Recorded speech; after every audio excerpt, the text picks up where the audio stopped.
Ang mabuting balita ng Panginoon ayon kay San Mateo. Papuri sa iyo, Panginoon. Noong panahong iyon, nang makarating kay Herodes na tetrarka ang balita tungkol kay Jesus, sinabi niya sa kanyang mga lingkod, siya'y si Juan Bautista na muling nabuhay. Kaya siya nakagagawa ng mga himala. Si Herodes ang nagpahuli, nagpagapos at nagpabilanggo kay Juan. Ang dahilan ay si Herodias na asawa ng kapatid niyang si Felipe.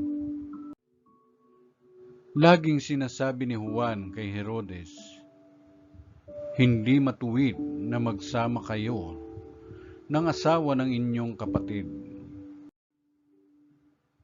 Ibig ni Herodes na ipapatay si Juan, ngunit natatakot siya sa mga Hudyo sapagkat kinikilala nilang propeta si Juan Bautista.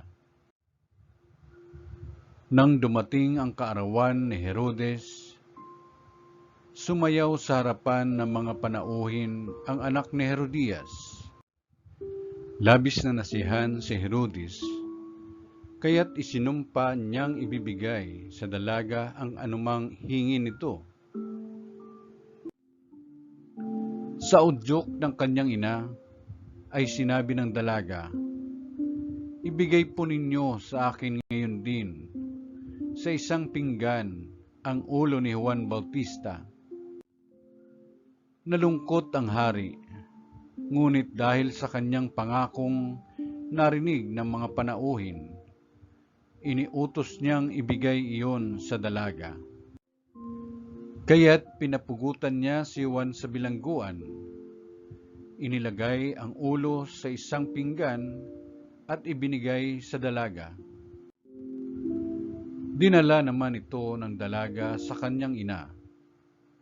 Dumating ang mga alagad ni Juan. Kinuha ang kanyang bangkay at inilibing.